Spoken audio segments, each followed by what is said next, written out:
download the Jambo Radio mobile app on your smartphone from the App Store, Google Store, or Play Store. You can now use our Jambo Radio app on your smart mobile phone or device to contact us and also send us your song request. Now it's time for our weekly magazine show, the BB African Magazine. Hello everyone, welcome to the show. Hope you love the intro. We're here again. We have an amazing show planned for you. It's going to be absolutely incredible. It's chock-a-block with all kinds of topics and subjects that are relevant to us and the diaspora, and we cannot wait to get started. As you know, you can join us at any point. You can call the show directly. If you live abroad, just use the +44 prefix. If you live here, just dial 0141 530 2787. 0141 530 2787.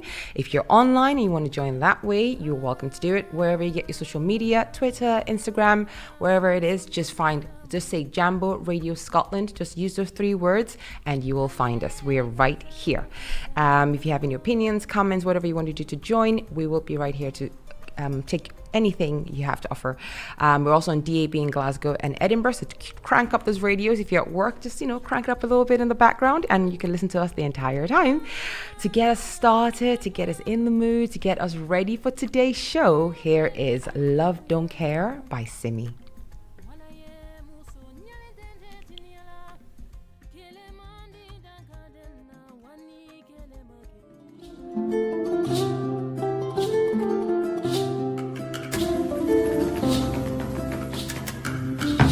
Mama called me, just the other day. She said, hello, I'm talking to you, baby. Somebody called me, he come tell me, say, he see you with Tomoibo. Tell me, are you crazy? Girl, are you foolish? She your bad don't finish, what do you they do with your coro? Girl, I'm your mother, you know that I know better, but my mama don't know that love don't care who you be, where you dey from. Love don't care at all. Love don't care who you know, where till you get to. Love don't care at all.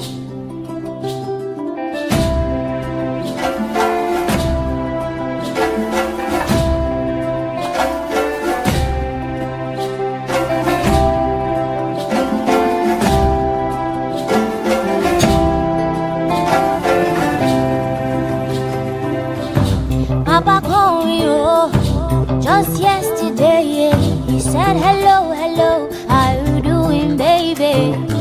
Your brother called me, he gonna tell me, say, he see you with Mr. John. Tell me, are you crazy? Girl, are you foolish? Shebank, I don't finish, what do they do with the t-shirt? Girl, I'm your father, your opinion doesn't matter, but my papa don't know that love don't care who you be, where you dey from. Love don't care. Love don't care who you know, where till you get to.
Okay, that was beautiful. Simi with Love Don't Care. Just thought we'll take a bit mellow today.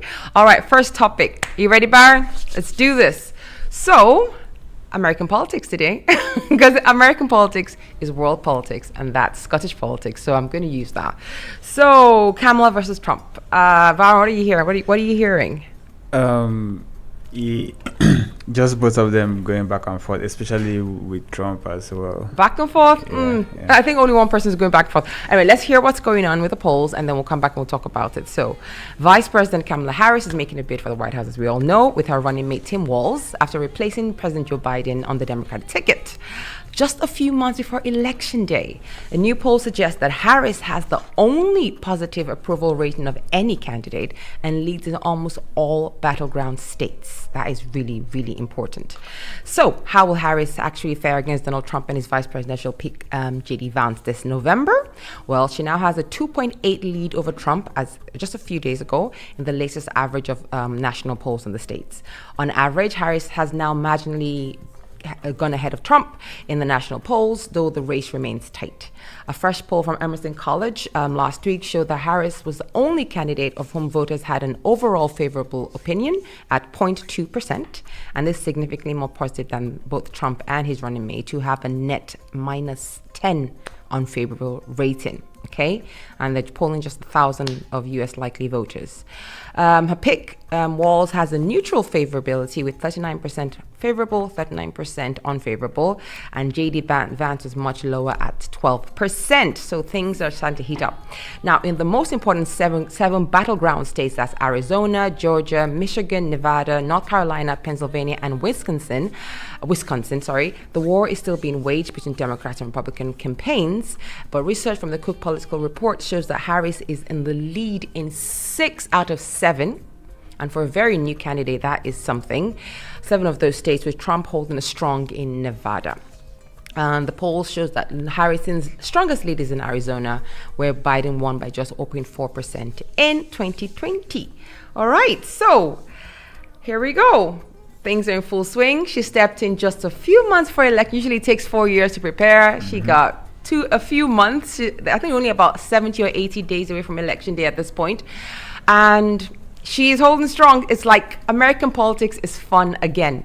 I have been avoiding it this particular time because it's everything to me. Usually I follow the politics in the States, but with Trump being, oh my goodness, and then Biden not being inspirational at all. I love him, I think he's a very, very honorable guy, and him stepping down was amazing and very selfless. But I was not looking forward to all the rhetoric from the Trump side, and then Trump and Biden not saying anything. But now that Kamala has joined is now the forerunner, and Tim Walz is her running mate. Have you heard him speak? Her running mate? No. You are missing. Baron, you are missing. He is incredible. He's a dad, he's a coach, former teacher, and then the governor of Minnesota. Yeah. His energy is, dad energy, coach energy. Yeah. But while he's wholesome like that, he can also give it to them as well, the opponent. So he's been an amazing injection into this, into the campaign. And then Kamala just in the background going like, ha, she's smiling. And the Republicans are having a horrible time because they're saying they're laughing at nothing. And they're all crying on that side. So it's going to be so interesting to see what goes on in the next few months. I think I'm betraying where I lie by my comments. But it's just nice to see the campaign and the whole thing being fun again. The election season being fun again, because on this side you can see, they're really, trying to play up the joy, and we're happy, and America has a great future, and we're going to be good, and we're going to be happy again, and we're not going back. And the other side is like doom and gloom, and they're trying to kill you, and they're all communists, and you can see the tit for tat, and like, okay, this is actually a show. Let's see what happens. What do you think is going to happen? Yeah. Or what do you think about the whole thing? Do you think it's fun again? Like there's been some injection, or what do you think? Yes, it's fun because at first it was just Biden being him, just being quiet and slow, and then Trump was being the one giving all the fire and all of that. So now it's going both ways now. And he is losing his mind. Like he doesn't even know how, because he planned all his attacks were planned for Biden. So now that he has her, he doesn't know how to go about this. He's still working, and he doesn't have that much time. So he's insulted her name, her race. He says she's dumb. Someone who's an attorney general of California and prosecutor is dumb. Okay. He's even said that he's hotter than her. Yeah, he said he's more good looking. He's just spiraling. He's just saying all kinds of things. And then his running mate, oh my God, JD Vance. It's like you couldn't make it up. You couldn't make it how bad, how uncharismatic, how the worst takes, the worst opinions about oh my Lord. His wife is Indian, and he goes, I love my wife. I mean, she's not white, but obviously she's not white, but I'm like, why would you?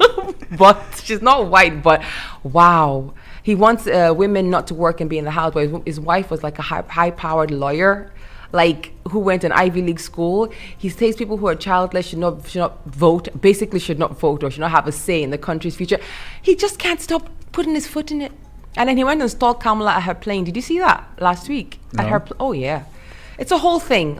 It's a whole thing. They thought he would be, when it was just him and Trump versus v. Biden, they thought Vance would be like a mini Trump. Yeah. But now that Walz is on the other side, happy and charismatic, like the choice of JD Vance is just, Anyway, so American politics fun again. Let's see what happens. Let's move on.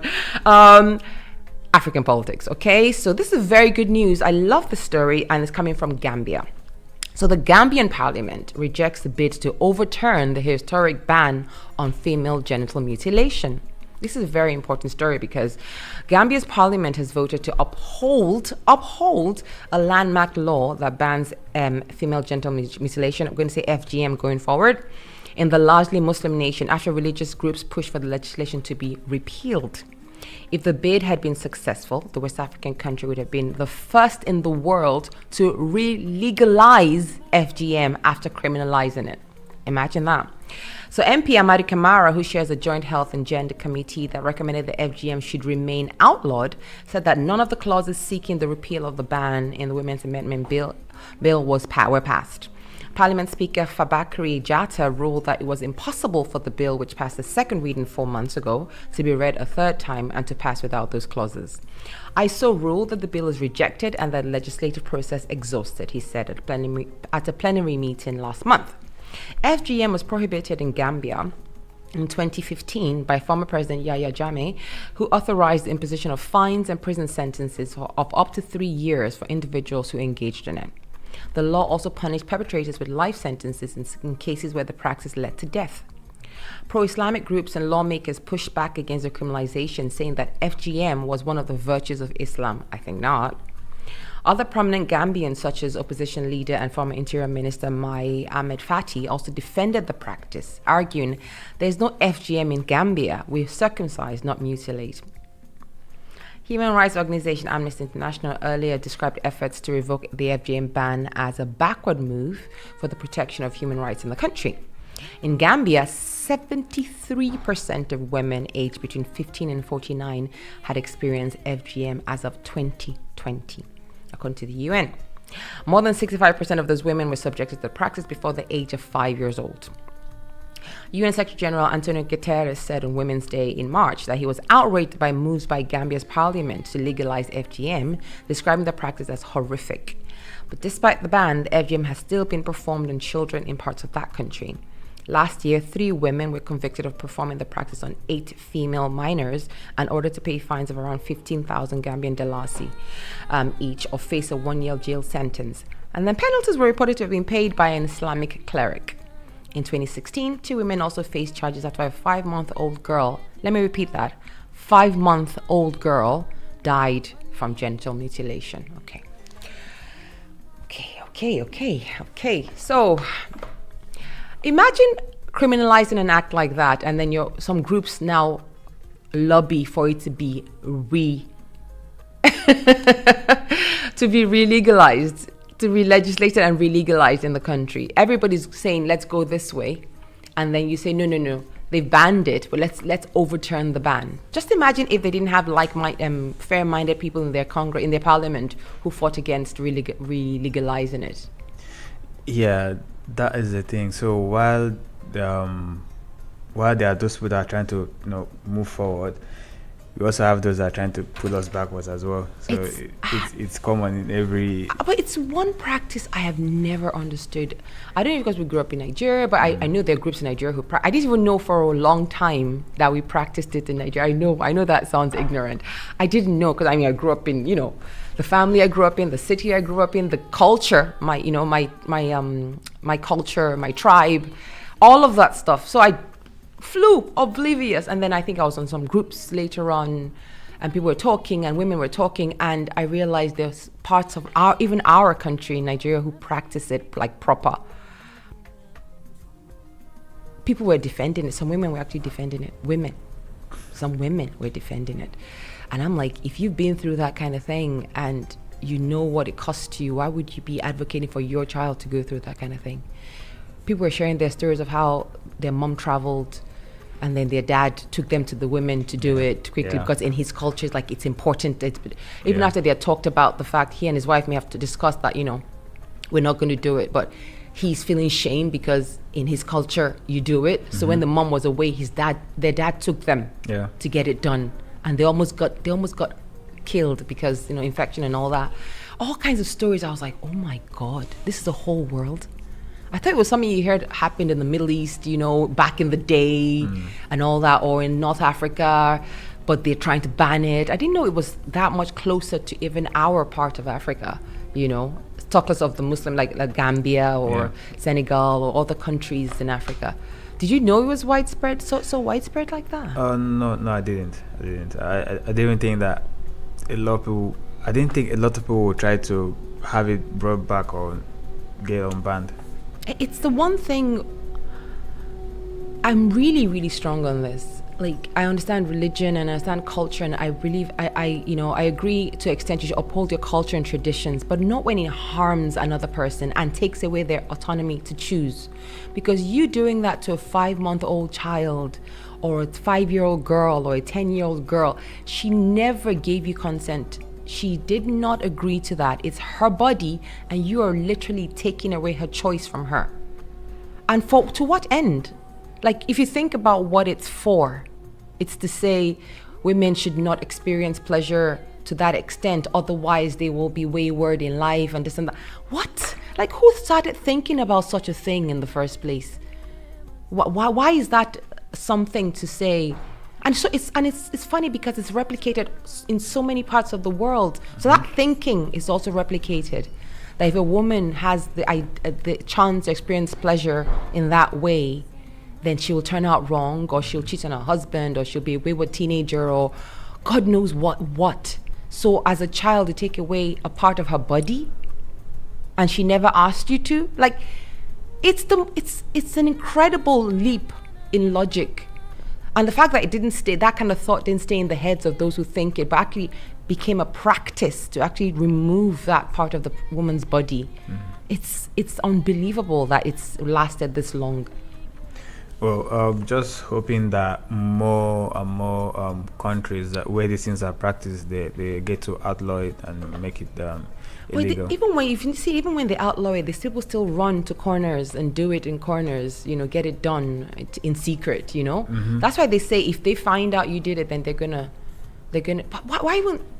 It's not your business. It's not your body. It's not your business. If she grows up and she says, you know what, I don't know which girl is gonna grow up and go, I want to get this done because, of my culture and all that. That's different. But you take a child who has no say. And then other women, not just men, other women, older women who have been through it are the ones who actually do it. That's the part that just... Anyway, we will never want to say on Jambo Radio that our opinions are, the opinion. So if you have an opinion about this, if you think if you've experienced it, or you think it's the right thing to do, or you think people should, uphold their culture, that's the culture of the place and that's what they want to do and they should have the right to do it, or if you have any opinions at all about female FGM, please call the studio and share it with us, or write on the Facebook page and we'll read it out. So the number is 0141 530 2787, or Jambo Radio Scotland on Facebook or Instagram. Just go ahead, write your comments, share with us, call the studio. I'm happy to talk to you and we will discuss it. I know where I stand. I know where I stand. I stand on mind your own business. Mind your own business. Mind your own body. Don't touch other people's bodies. It's not your it's not your body. It doesn't belong to you. It belongs to the owner of the body, which is the person. So, if you have a separate opinion from that, you're very welcome to call and share it. If you have a similar opinion, same here. While we wait, here is "Lonely at the Top" by Ashake. Enjoy.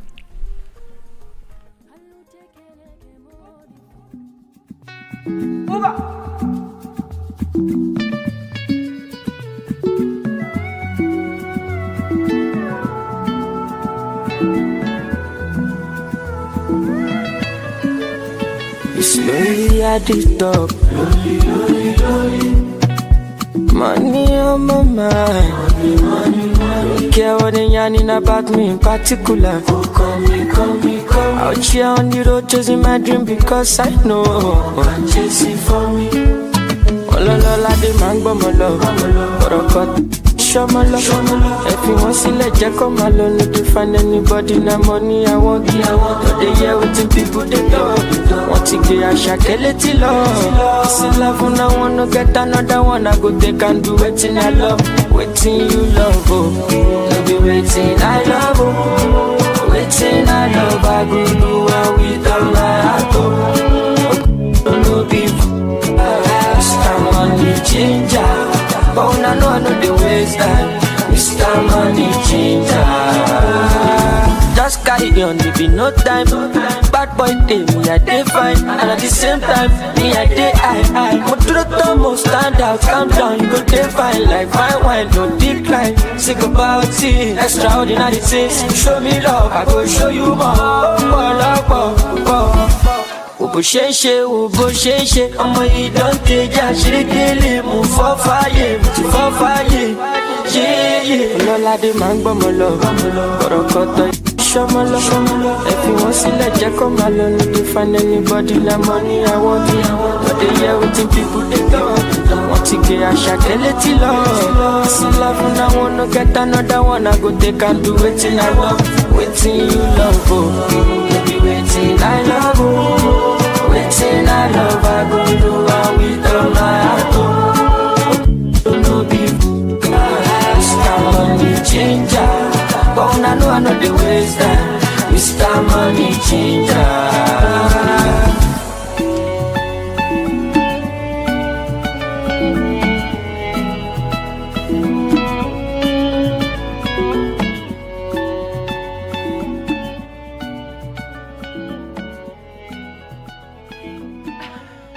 We're back.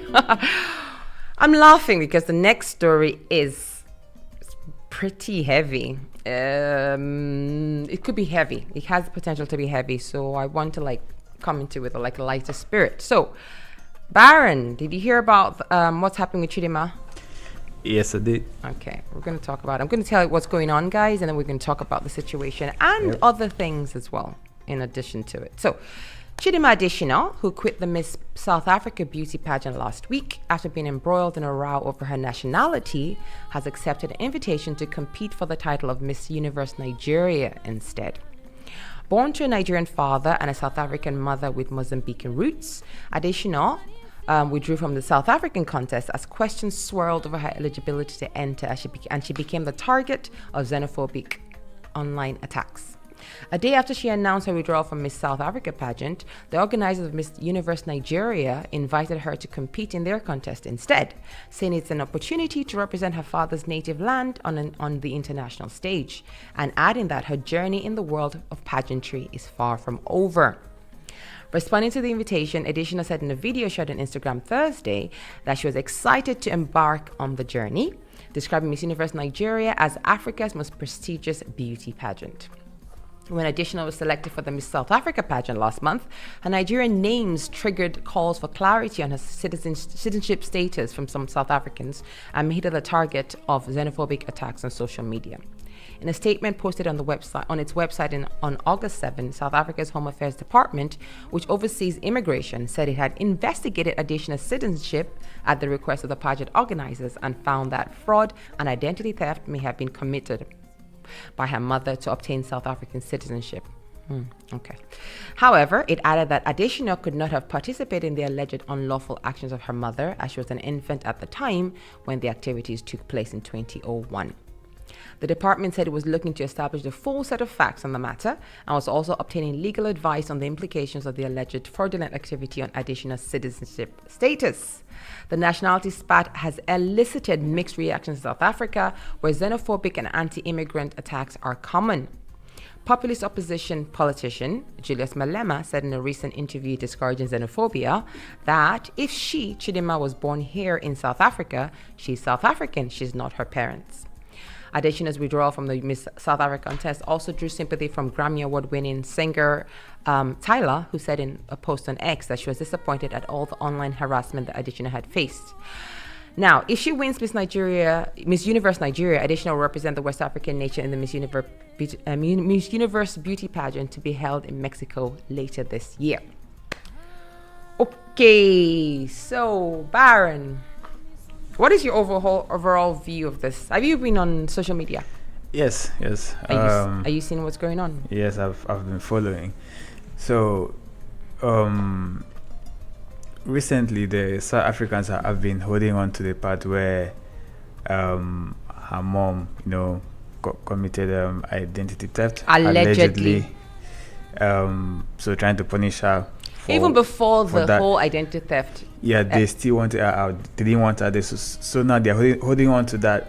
Meanwhile, that was not the initial reason you didn't want her to be there in the first place. And then now that she's in Miss Universe Nigeria, have you seen all the comments they're making? Oh, yeah. So they're sitting on all the comments and they're just mocking her. They're not calling her South African.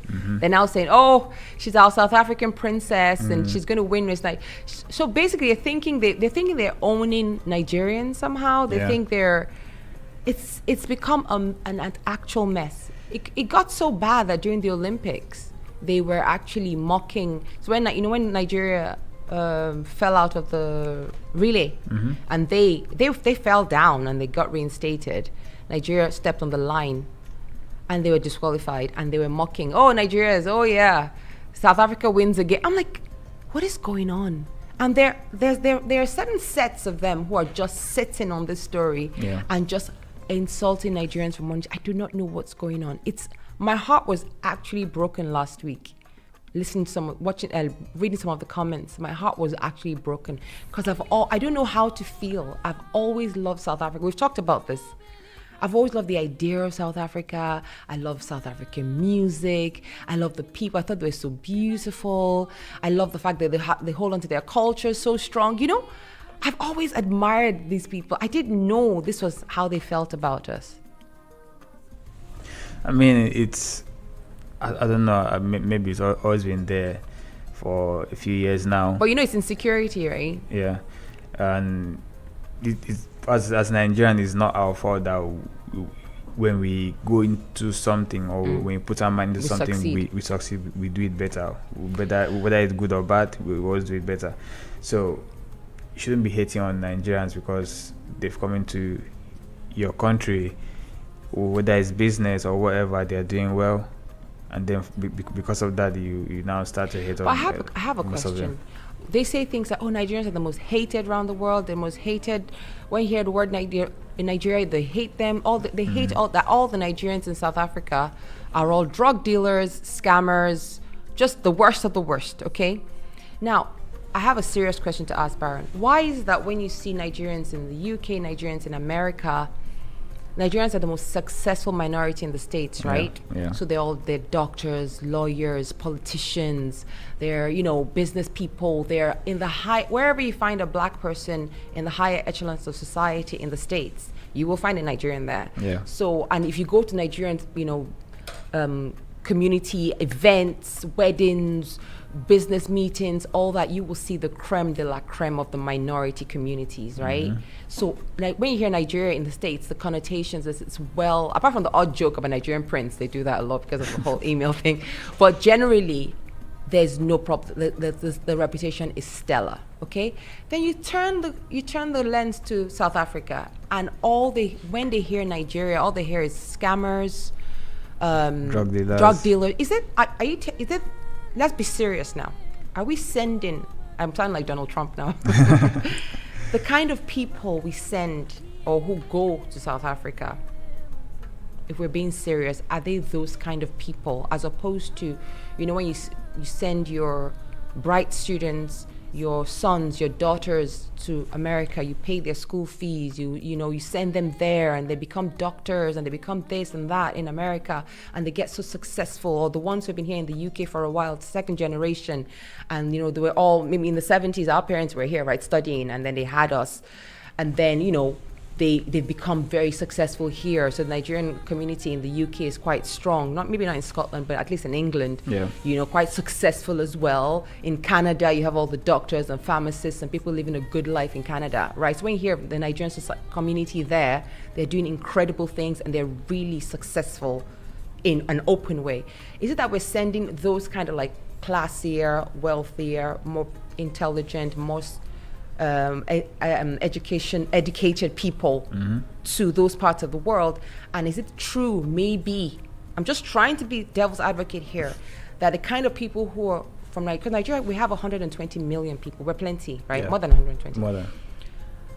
Maybe the kind of people who are going to South Africa to make their business are maybe the less educated, or maybe the more scam involved or more drug dealer type, as opposed to your doctor type that is going to America. Maybe. So maybe the South Africans, when they say these are Nigeria, they use the blanket term Nigeria, right? We're very diverse, but they use one blanket term. Maybe those are the kind of people they see.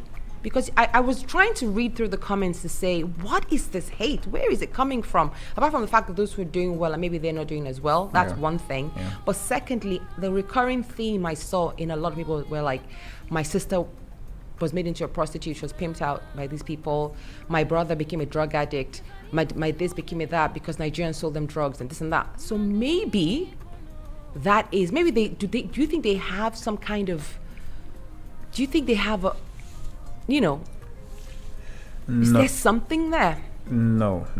I'm sure within South Africa there are Nigerians that are doctors as well. Mm-hmm. They have. And fine. From within every population, there'll be bad eggs as well. Mm. But how do you just judge the whole set of people because of the few bad? Mm-hmm. And again, if Nigerian goes to South Africa to set up like a drug ring, he's not going to do that by himself. He's going to have, and also going to have the locals supply, right? Working with him as well. And there are people who are buying it. Yeah. I'm not saying it's a good thing. It's not a good thing. And I was going to use the tribe, because every time you hear of the South Africans, when they're mocking us, they're calling Igbo names, right? Mm. It's always Igbo names. Mm-hmm. Like South Africans know Igbo names so well. I'm like, it's quite surprising.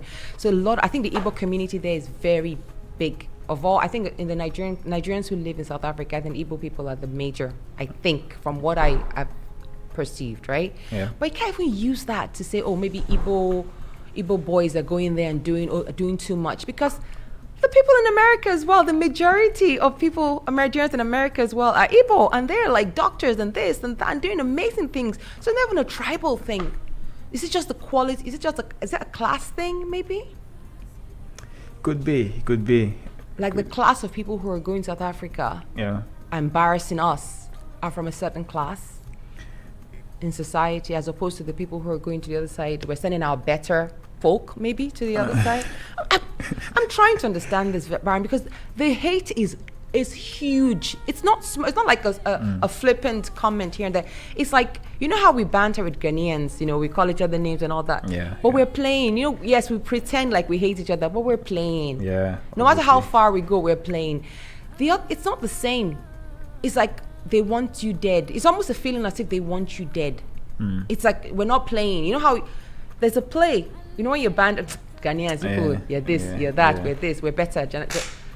The way they talk about us is not that small banter. It's more like, it's horrible. It's horrific, actually. It's horrifying.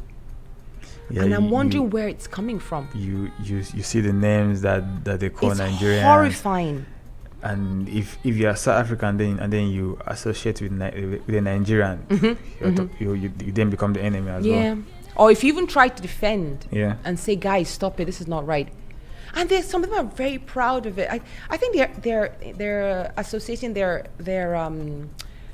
patriotism or South Africanness to how much you hate others. Because the girl who won South Africa, and there was a white South African. Yes. Whose people came to South Africa and then forgot to go home. And then your fellow black people, anyway. And as you're seeing this a lot, you're kind of seeing this a lot all over the world, because something is happening around the world right now. There's a division. We're going to talk about FBA people on next week's show. Do you know what FBA people are? Foundational Black Americans. That's another story altogether. I don't have the energy right now. We'll talk about FBA people next week, because their own, wow. Okay. So, what can I say? How do you round this up? I wish Chidima, I can't imagine, I'm sure after she finishes Miss Nigeria, whatever happens, she wins or loses, she's still going to go home. She wasn't born in Nigeria, she was born in South Africa. How is this child going to live her life in a country that has shown so clearly how they think about her? I'm just hoping it's just a faction online, a very active faction online, and she's not in any danger in her actual life in that country. But I'm scared because we've seen things happen. Do you remember how Lucky Dube was killed? Do you know Lucky Dube? Yeah, I know. He was a singer. Yeah. He was killed because he was driving a Mercedes. And they thought it was Nigerian. And they thought he was a Nigerian. That was, they thought he was a Nigerian. So only Nigerians at that time were driving these fancy cars. So they killed him to rob his car because it was okay to rob a Nigerian. And it was their own legend that they killed. And this was in the 2000s or very early 2000s. Yeah. So, Chidima, I wish you the best. I wish you the best. I wish you the best. I wish you the best. Don't listen to them. Don't listen to all the people who are spreading these horrible things about you. Nigeria has welcomed you with open arms. That's how we do. We welcome others. Look at the Olympics. Look at all the different nationalities. Look at the names, all the African names that were representing Sweden and Italy and Spain. Thick, strong African names. And those countries are like, big deal.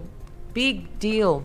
In fact, in a story I'm going to do next week, somebody is the first African somebody in a European city, politically. I'm going to talk about that next week. Not born in that city, not born in that country, and is now a politician in that city. You know? So what are we doing? The world is like this. And then your fellow, not only is she black like you, her mother is from that country. She was born in that country. She didn't even come from another country. She was born in that country, and you're saying she's not one of you.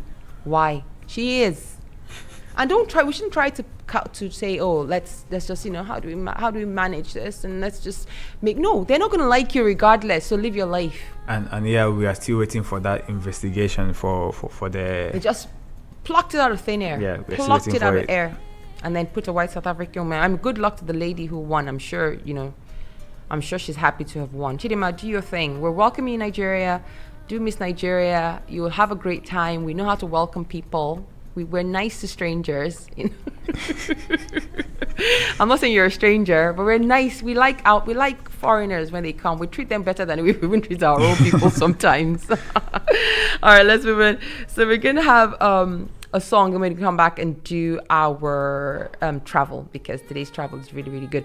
I had a story on Imani Khalifa. I don't know if I'm going to do it, but we'll come back. I will come back after this, because we've been gone for a while. All right, here is Ayon Fe by Tele Dalashe. Enjoy.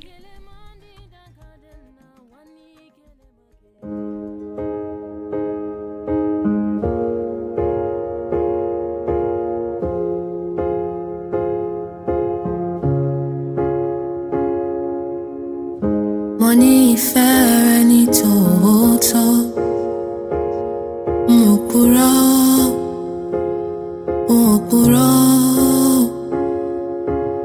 Mo magbe ọkàn rẹ ní tòótọ́ àmọ́ èmi yàtọ̀ Mukuro Mo gbé orin dò ẹsẹ̀ rẹ ò ní kàn mí Mo bá orókè ẹsẹ̀ rẹ ò ní kànlẹ̀ Mo ṣọgbọ́n gbìngbìn jẹ́ ń bá ọ lọ. Ibi ó bá ń lọ, n ó bá ọ rè, n ó bá ọ rè. Àyànfẹ́ jẹ́ ń bá ọ relé o.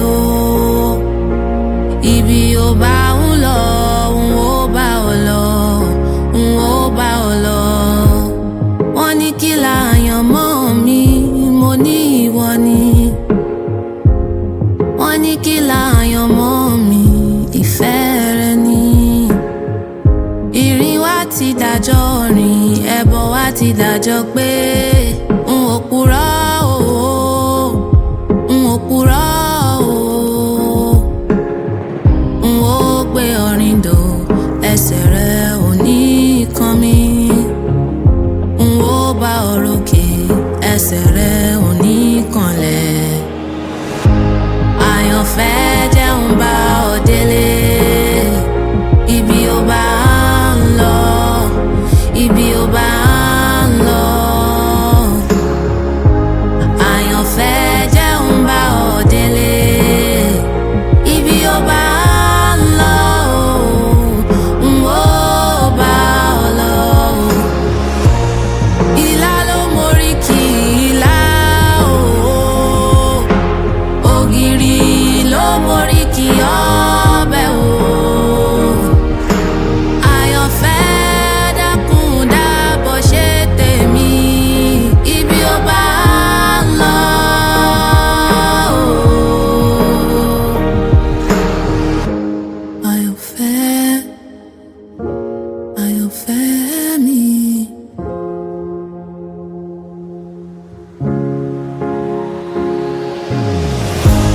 Àyànfẹ́ jẹ́ ń bá ọ délé o. Ibi ó bá ń lọ, ibi ó bá ń lọ o. Àyànfẹ́ dákun ṣe tèmi. Ìrìn wa àjọ rìn, ẹbọ wa àjọ pé, ikú wa àjọ kú.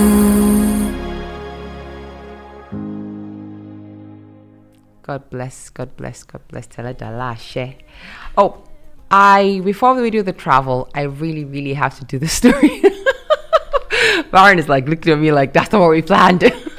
Right, quick one. So, Teboho, you know Teboho, Letsile Teboho from Botswana. Yeah. He was welcomed home in fantastic fashion. I wish I had a video, but I have some pictures. I think I put some pictures there. So tens of thousands of people packed a stadium in Botswana to welcome sprinter Letsile Teboho home with the country's first ever Olympic gold medal. Rapturous supporters waved the country's blue and black national flag as the Olympic team touched down the capital Gaborone on Tuesday. The athletes paraded around the national stadium on a rooftop. Oh my God, look at that picture! Rooftop bus waving at fans, enjoying a half-day holiday declared by the president. That's the second holiday. The first holiday was when he won his gold medal. The next day, he declared a public holiday for the whole country. And then this one, half-a-day holiday. So that's 2 days they've gotten. The athletes paraded around the national stadium. The 21-year-old became the first African to win the men's 200 meters when he stumped clear past Americans Kenny Bednarek and Noah Lyles in Paris on August 8th. He set an African record time of 19.46 seconds, and along with his teammates, he also gained a silver in the 4x400 relay, meaning he ran in the 100 meters, the 200 meters, and he won a medal in the 400 meters. Who does that? Before Tuesday's celebration at the stadium, hundreds of supporters from the southern African country gathered at his airport at the airport to catch a first glimpse of the Olympic team. Traditional dancers wearing animal skins and beads were there to start the party as they appeared, and even the President Masisi exhibited some of his own dance moves as he danced on the tarmac as an aide held an umbrella to shelter him from the sun. After winning the 200 meters, Teboho dedicated his medal to his mother, Seritiwa, who died this year in May after a brief illness, and held up his spikes displaying her date of birth to the camera. He says, it's basically me carrying her through every stride I take inside the field. To take her with me gives me a lot of motivation. She's watching me up there, and she's really happy. Can you imagine Teboho's life right now in Botswana? Like, will he ever pay for any meal ever again? Probably not. Probably not. You go to a restaurant, they're like, oh, no. Keep your money. It's in the house.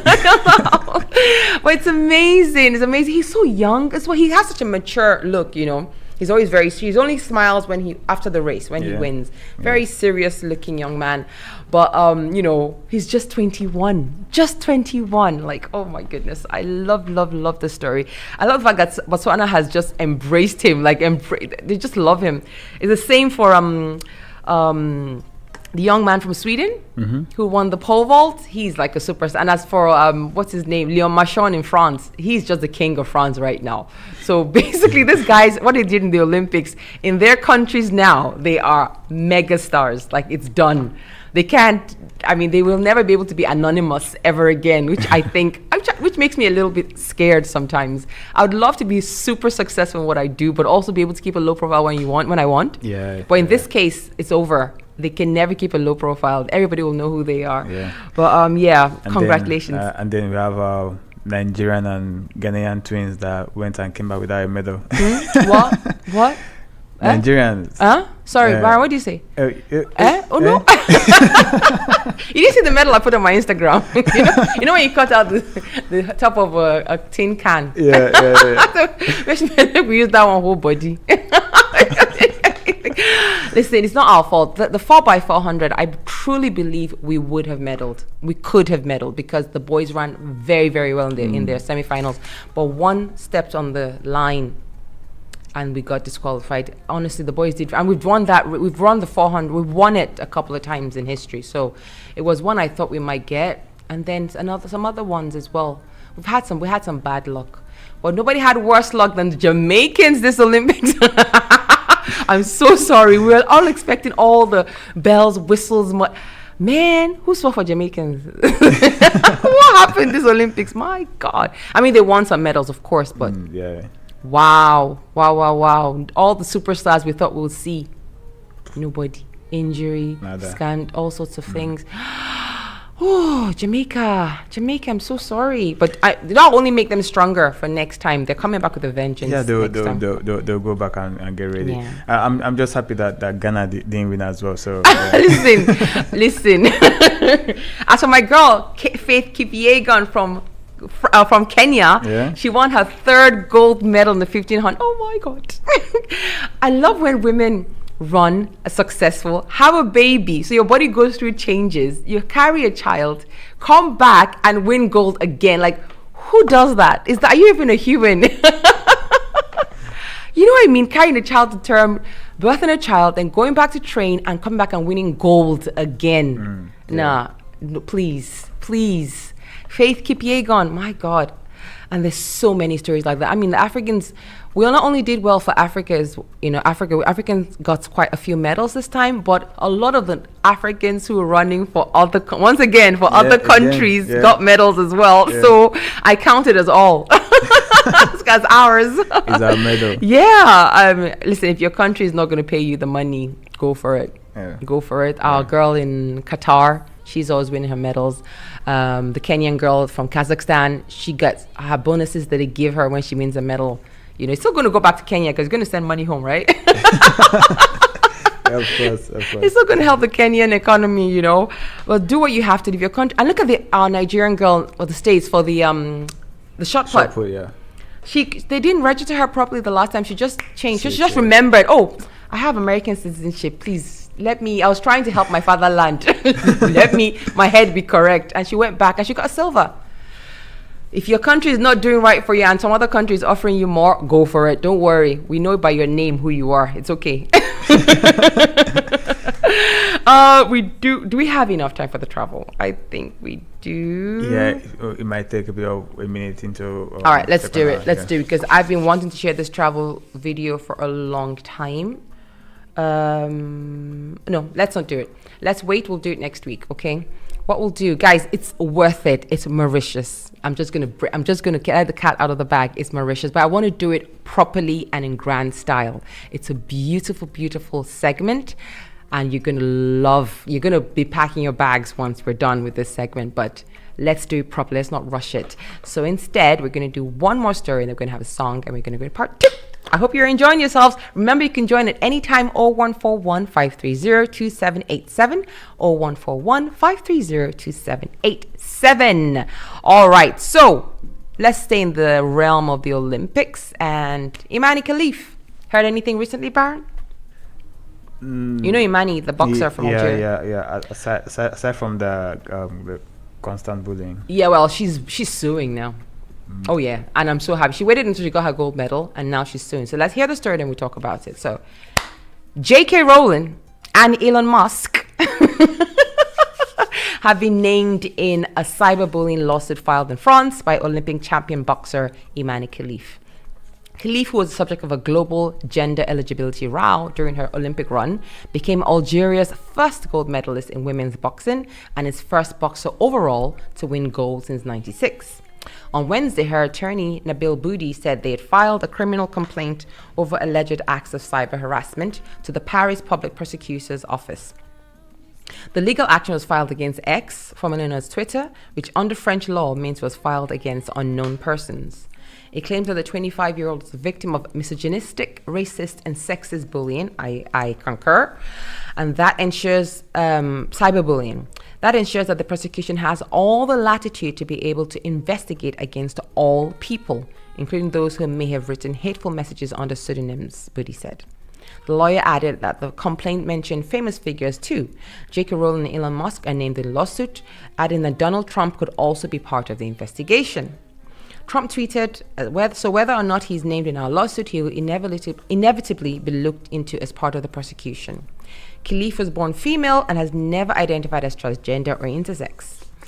The IOC even said, scientifically, this is not about a man fighting a woman. The issue received widespread attention when the Italian boxer Angela Carini abandoned her match against Khalif in the 66-kilo boxing competition after just 46 seconds, claiming, "I've never felt a punch like this." Khalif was then inundated with abuse, mostly via social media, particularly X. The comments escalated after high-profile figures began posting about the issue. In a message to her 14 million followers on X, Rowling posted a picture of Khalif's fight with Carini and wrote, "The smirk of a man who knows he's protected by a misogynistic sporting establishment, enjoying the distress of a woman he's just punched in the head and whose life ambition he's just shattered." Musk, who owns X, shared a post from the US swimmer Riley Gaines, who said men don't belong in women's sports, and he added, "Absolutely." Meanwhile, Trump posted a picture from the fight, accompanied by the message, "I will keep men out of women's sports." Boudi told Variety that although the complaint mentioned names, what we're asking is that the prosecution investigates not only these people, but whoever it feels necessary. If the case goes to court, they will stand trial. And following her, the lawyer said while the lawsuit was filed in France, it could target personalities overseas. Khalif's coach, Pedro Diaz, said the bullying the boxer endured during the Olympics incredibly affected her and everyone around her. And following her victory, she says, "I am fully qualified to take part in this competition. I'm a woman like any other woman. I was born a woman. I have lived as a woman. I've competed as a woman. There is no doubt about that. The detractors are enemies of success. That's what I call them. And that also gives my success a special taste because of these attacks." Poor baby. Poor baby. She even tried to do a makeover. Did you see the makeover? Yeah. I was like, ooh. Yeah. These people are very irresponsible. And they're not the only ones. A lot of the American right-wing pundits, they are the ones that should be taken. Because the things they said, even after it came out that she is a woman, they still insisted. Because a woman is not wearing corset or what. She's not a woman. A woman can take any forms, So, yeah, I'm happy that she focused a little bit on her victory, and then after her victory she now made her statements, and she's now suing as well because the bullying was insane. What do you think? Do you think she's gonna win or she's gonna succeed? I hope she wins, but yeah, it might just be one of those cases where it goes quiet and then they settle out of court, something like that. No, but they need to apologize. Like, they need to, some of the things, some of them are still talking till now, rubbish till now. They need to apologize. It's apology. I don't think they'll apologize because it's part of their brand, right? Because it came out that she she's not a trans, and then they still have to double down on the effort. So I don't think they'll go back. It's probably like too late. It's too late for that now. Anyway, okay. All right, let's lift our spirits. I wish Imani the best of luck. I really wish her the best of luck. She deserves everything. And I love the fact that her country stood behind her. It's fantastic. All right, guys, we'll come back in part 2. We're going to have so much more fun. But here, while we wait for part 2 to come, here is Running to You by Chike and Simi, the dynamic duo.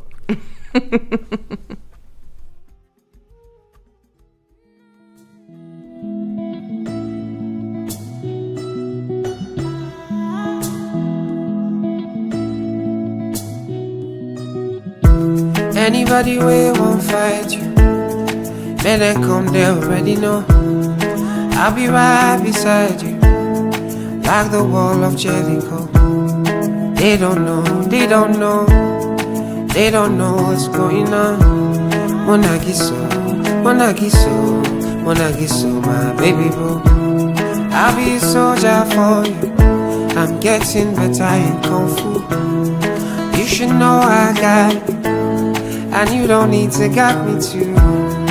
I'll be right beside you in anything that you do. If you ever need saving, I will be running to you, running, running, running to you. I'll be running to you, running, running, running to you. Anywhere that you go to, running, running, running to you. I'll be running to you, running, running, running to you. Anywhere that you go to. I love that song. That was Running to You by Chike and Simi. Doesn't matter. This show, you're not going to get the latest. You're not going to get the oldest. You're going to get everything in between. There's no rhyme or reason to our music choices. Baron, what do you think? Whenever I send you a song list, what do you think of my choices? I was like, oh, really? This song, I've not heard it in a while. And then, yeah, it's just a mix. It's a mix. I'm not trying to like be the most current. If I like a song, it's going to get played. I don't care if it came out last week. It came out in 1984. It's gonna get played. If it's it's gonna be African. It's gonna be nice. It's gonna get played. We don't do charts here. I'm sure the other guys who do the charts are on it. We just like music. All right, guys, it's time for part 2. Welcome back to BB's African News Magazine show on Jambo Radio, part 2. We're in the second hour already. Wow, time flies.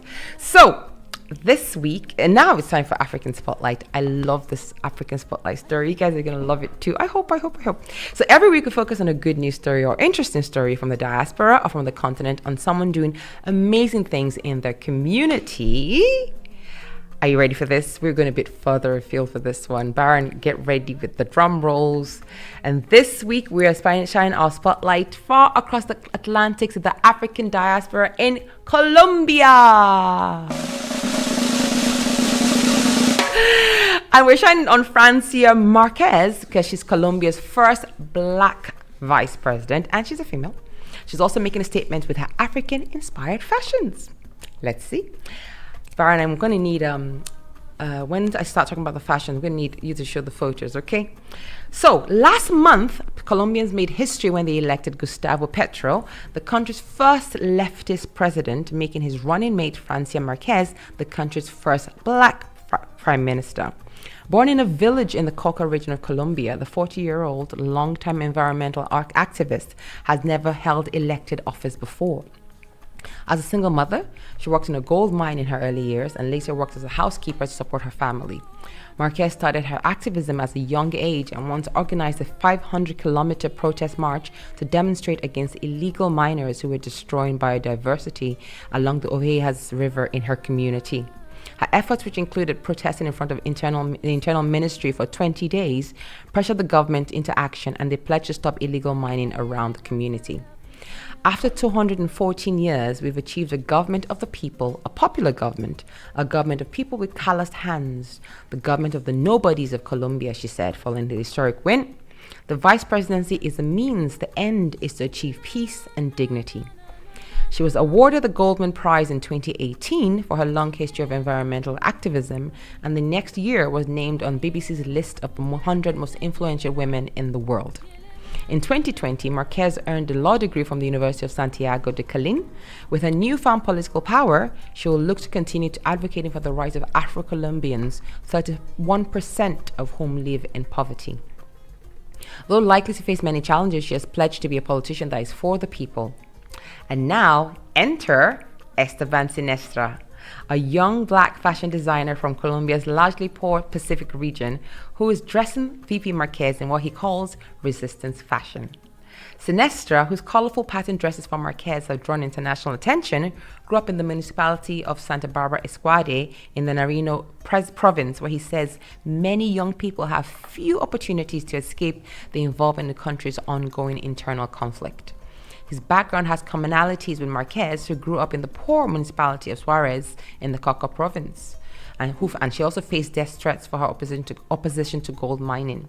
In one way or another, her history and my history are similar, so I think there's been a very lovely spark there, he said. He's just 23 years old.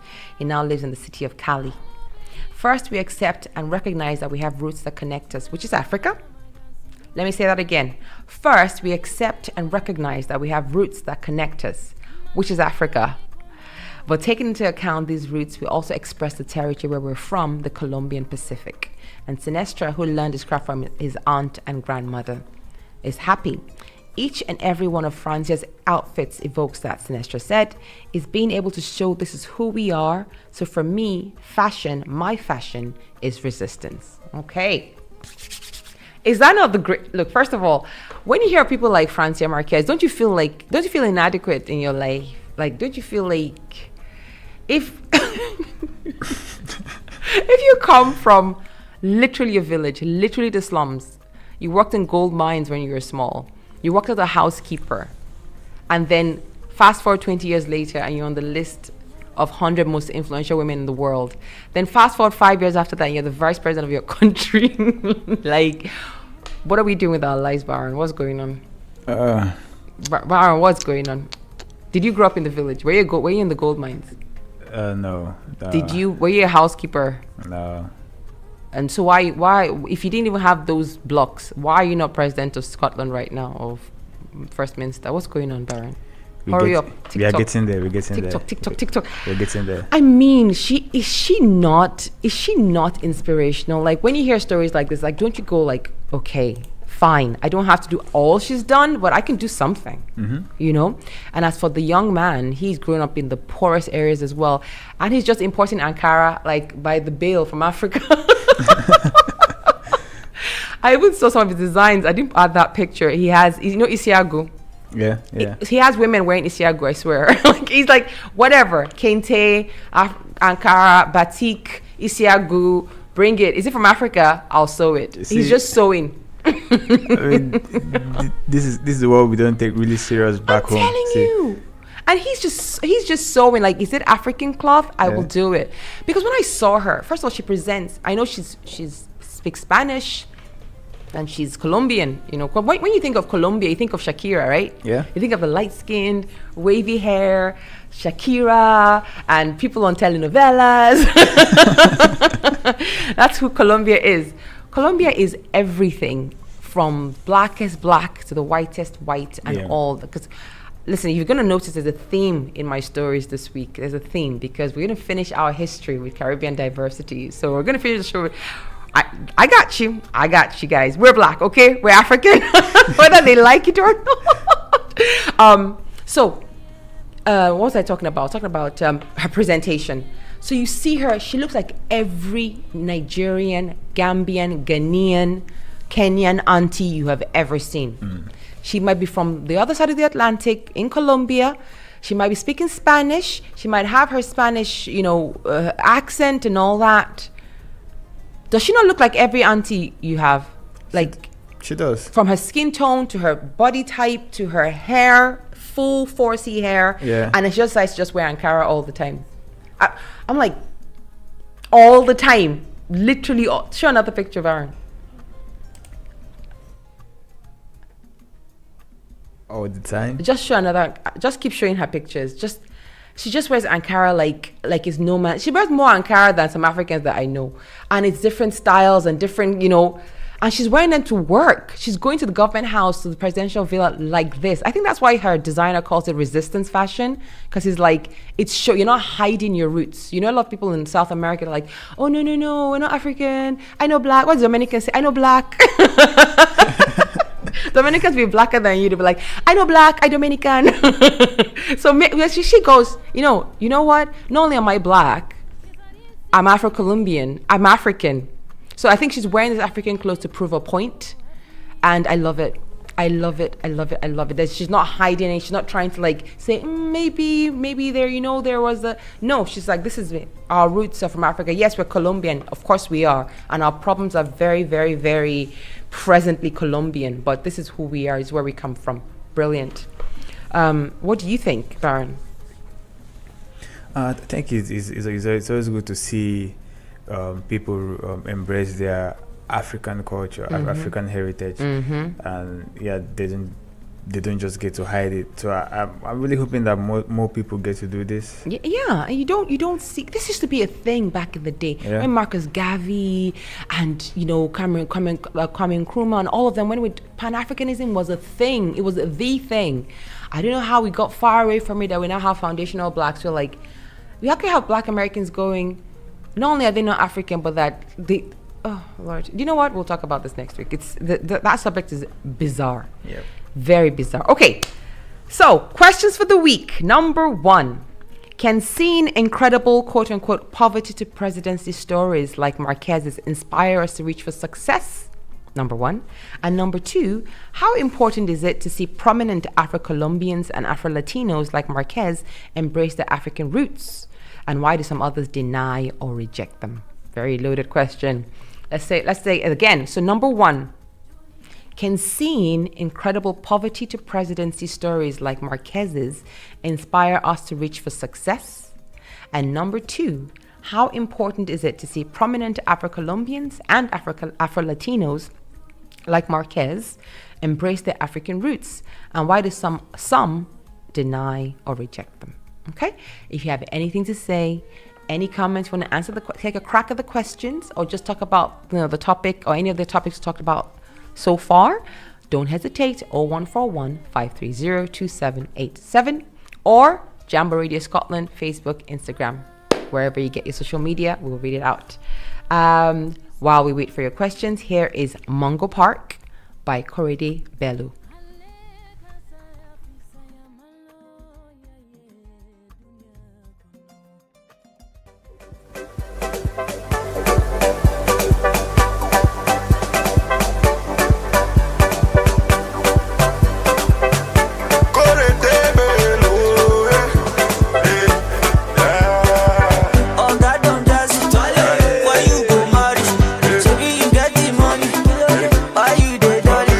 Yesterday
propose to.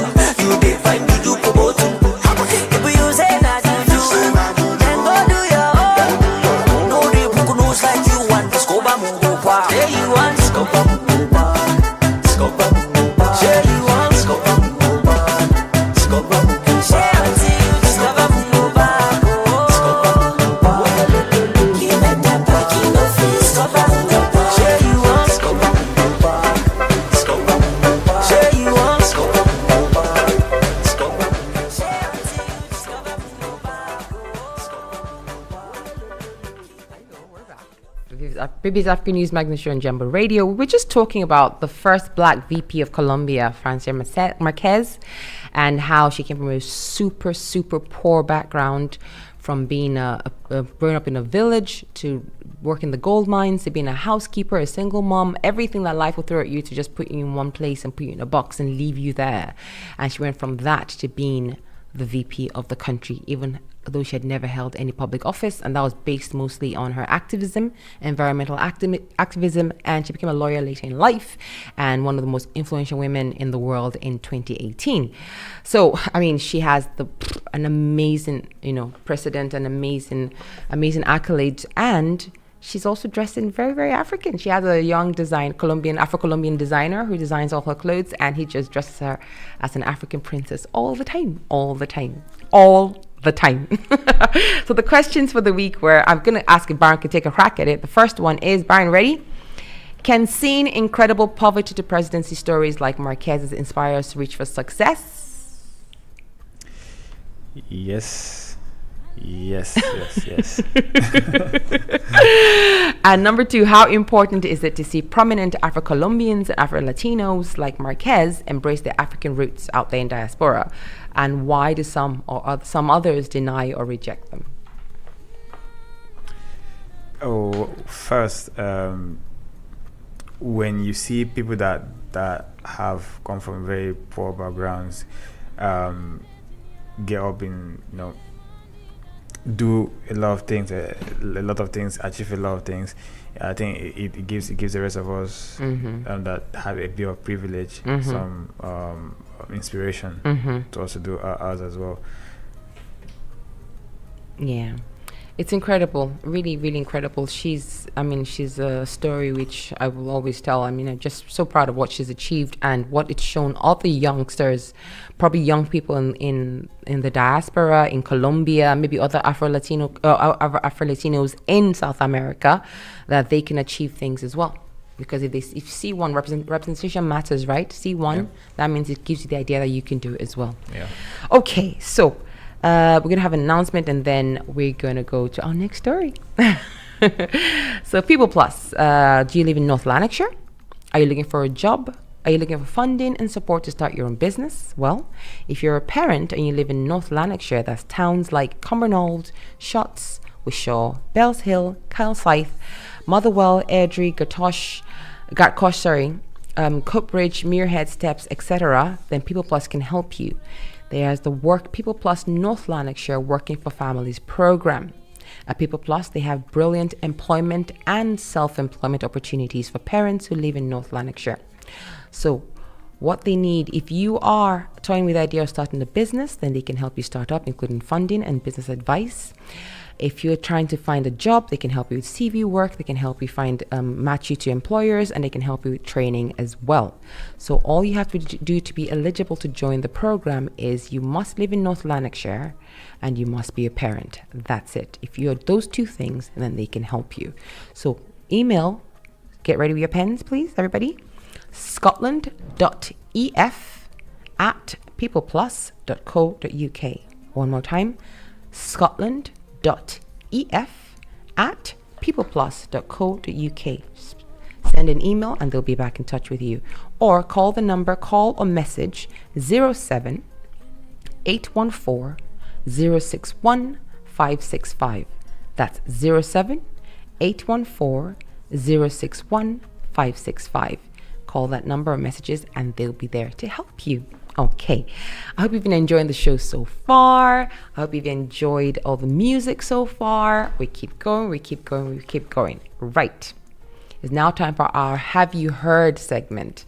And in this segment, every week we share an interesting development, story, or event from the diaspora.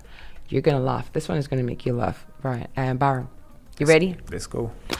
So this week we're asking, have you heard that Namibia will begin to require visas from Western countries? No? All right, let's talk about it. So Namibia is halting its visa-free travel for several Western countries. Starting April 2025, visitors from 33 countries will need a visa to visit the Southern African tourist nation. But why is Namibia doing so, and what does this mean? Well, Namibia is essentially adopting a tit-for-tat approach to diplomacy. Namibia has extended gestures of goodwill and favorable treatment to nationals of various countries. However, despite these efforts, certain nations have not reciprocated, Namibia's immigration minister said. In light of this disparity, the government has deemed it necessary to implement a visa requirement to ensure parity and fairness in diplomatic interactions, the ministry continued. This means visitors from Canada, UK, US, Germany, among others, will need a visa to visit Namibia. This development comes on the backdrop of African nations making up 7 of the top 10 nations with the highest rejection for the Schengen visa. Now, a Schengen visa, as we know, is a visa type that allows the holder to travel freely within the Schengen area, which is a zone comprising 27 European countries that have abolished passport and other types of border controls at their mutual borders. Also, almost a third of Africans applying for a Schengen visa are rejected. That's higher than the global average. Michelle Nayoha, a Namibian citizen, said she spent nearly $500 on a visa to visit Canada, but 2 years later, she still has not received anything. It's been lengthy and frustrating. I haven't been given any reason why it's taken so long, she says. Most rejections are due to, quote unquote, reasonable doubt about the visa applicant's intention to return home. It also comes as the UK last year curbed the number of visas given to Namibians after a surge in asylum applications from Namibian citizens since 2016. The UK unfortunately imposed the visa regime on Namibia last year due to the number of asylum seekers we were receiving. That was impacting on our relationship with Namibia, the High Commissioner of Namibia, Charles Moore, said. Meanwhile, the UK and Schengen countries are minting money even as they reject visas. The EU made $139 million. $139 million from Schengen visa rejections in 2023. Not the successful visas, rejected ones. This includes $58 million from African countries. And Schengen visa rejections brought in $113 million in 2022. This is data compiled by the Lago Collective. The UK itself made $56 million in rejected fees last year because the fees are non-refundable. The price of Schengen short-term visas went up from $86 to $96 for adults in June. And similarly, the UK visa price increased from $128 to $148 in October last year. 90% of the fees for rejected Schengen visas come from African and Asian nations. African nations are the most affected, with Ghana, Senegal, and Nigeria having rejection rates as high as 40 to 50%. But it's not all bad news for visitors to Namibia, as they can still obtain their 90-day visa on arrival. African passport holders, on the other hand, need to get their visas in advance. While some have praised the decision, others have not. The Hospitality Association of Namibia was quoted as saying it was worried about how tourists would react to the move. Tourism comprises about 7% of Namibia's GDP. It's the third largest contributor to the economy. Experts say it won't be much of a chore. It won't change much.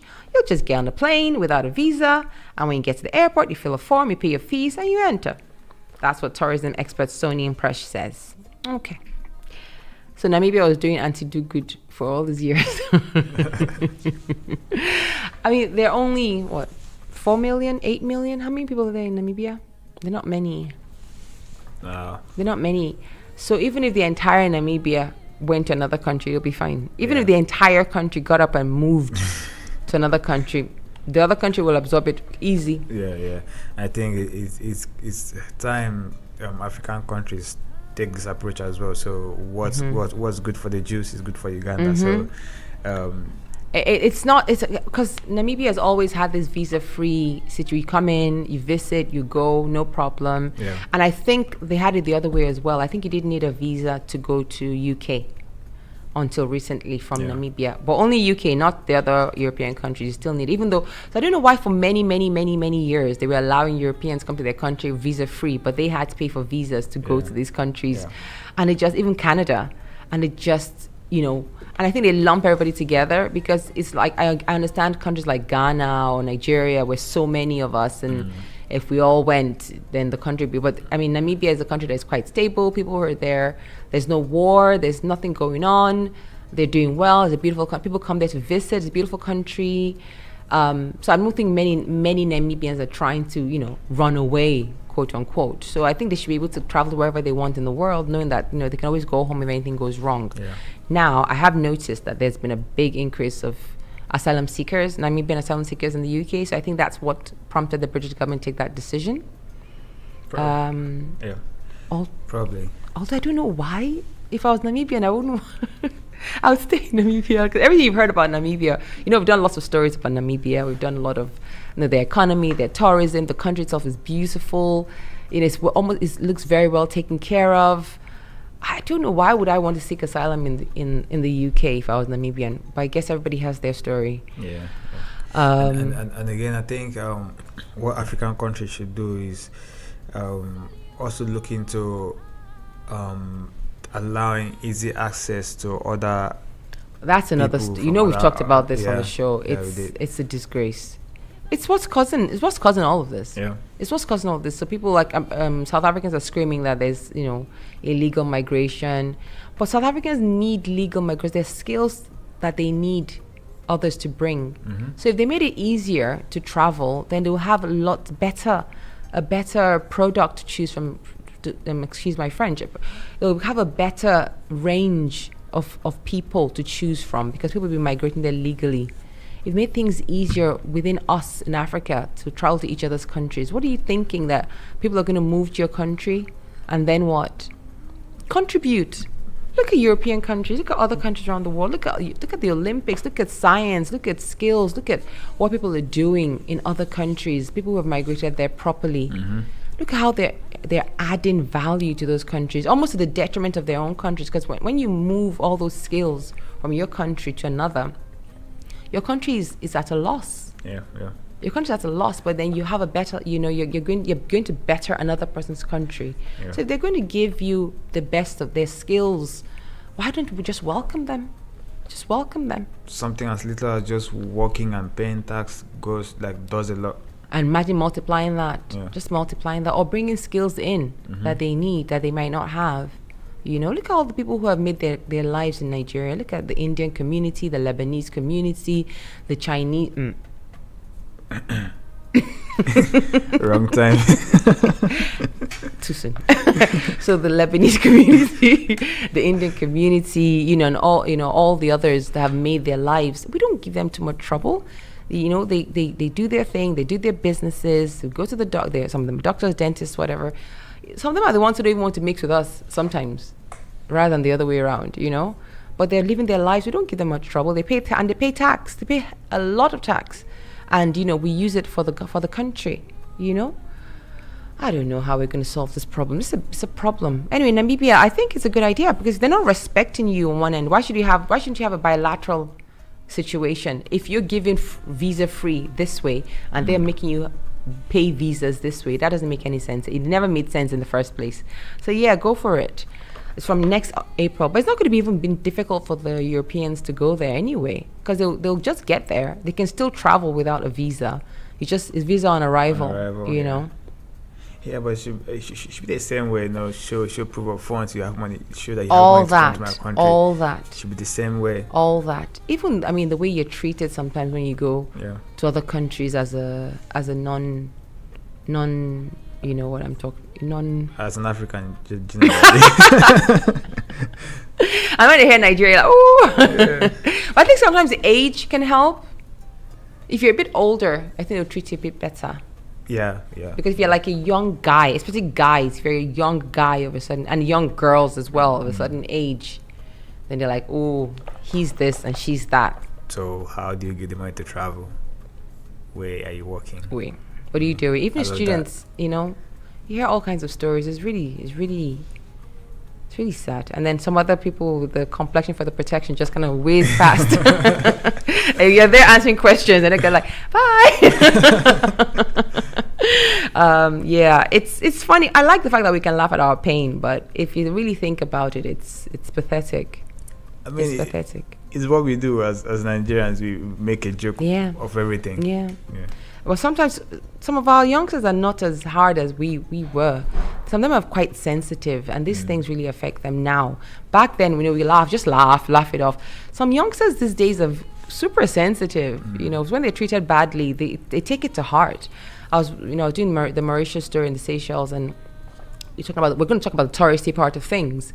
But on just the people who are not going for touristy reasons, just going there to work or to school, and some of the stories of when they arrived, how they were treated at the airport, the questions they were asked, how the proof of everything they had to bring, and their fellow, white counterparts, French counterparts, just passing by, going in, no problem at all, Yeah.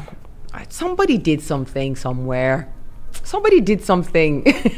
Somebody did something. But it's not us. I know, but that's why we're suffering. Or I mean, somebody upset somebody and set a precedent of this distrust. And now we all have to pay for it. It must be. It can't just be because we're black. It can't just be because you're Nigerian. It can't just be. Somebody did something. I know. It's the Nigerian prince. Yes, the Nigerian prince. And then when you come to our countries, we love foreigners. Like, we welcome foreigners. Well, apart from South Africa. So my South African brothers and sisters, I'm joking. You're welcome. Please call the show. Tell us you guys are not like that. We will believe you. Call 01415302787. All right, let's have a wee break now and have the most beautiful song by the most beautiful singer with the most beautiful voice. This is Roju by Chike. See you soon.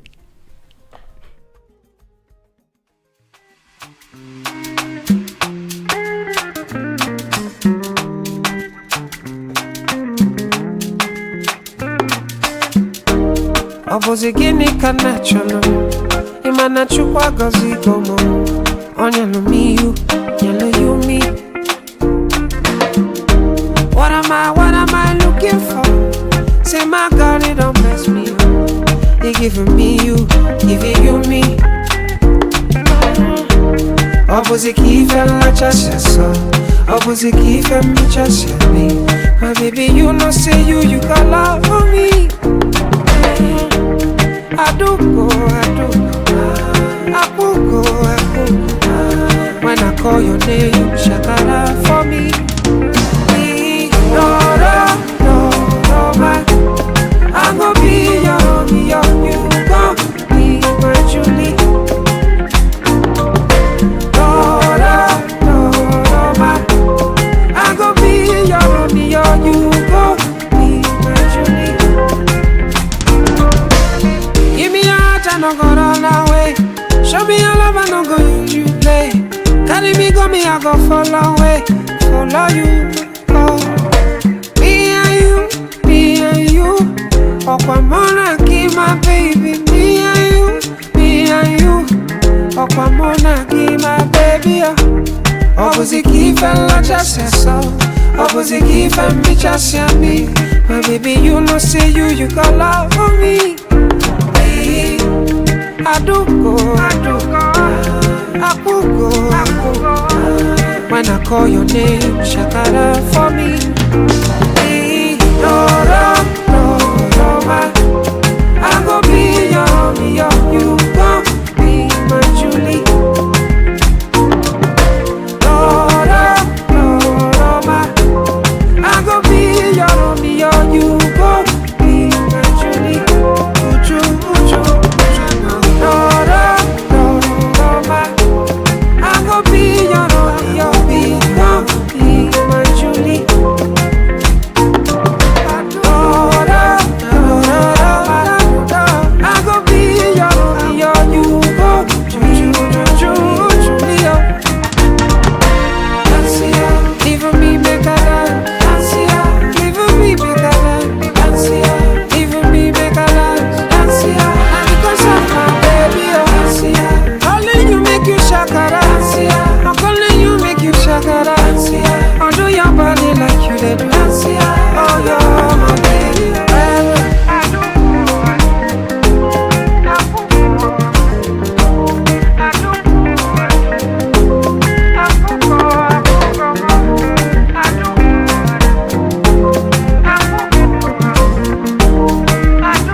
ẹ bá mi sọ fún sísí yẹn kó má lọ.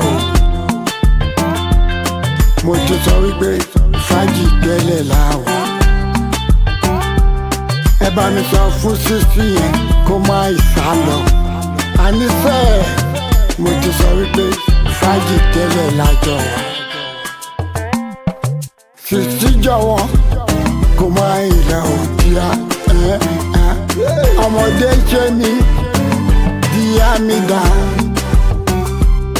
Dúró dè mí àní kò gbé mi sáyà. Kó wá fífẹ́ dúdú sáyà mi. Ọmọdé ṣe mí díá mi dá. Díá jọ̀wọ́ kó má lọ o. Ọmọdé ṣe mí kò gbé mi sáyà. Kó wá fífẹ́ dúdú sáyà. I see the sun in your eyes, I see the stars in your eyes, I see the colors of the rainbow in your eyes. So baby, if not play, you dey play. Baby, make you stop, I'm sharply. I say make you stop, and before you come make mess in my day. Enjoy, but me so pussy, oh my love, my baby, bella, you know me and you today. Now you will be my attention, only you, only you, only you, only you. Why do you have me tell us it? Like a this, like a that, like a me, like a that, like a me, like a me. Baba, I see the body. So, dúró dè mí, kò gbé mi sáyà. Kó wá fífẹ́ dúdú sọ́kàn mi. Adó, Koguntano, Galado, Koguntano, Galado, Koguntano, Galado, Koguntano, because Omo Tukada, I am Motukada, I'm Motukada.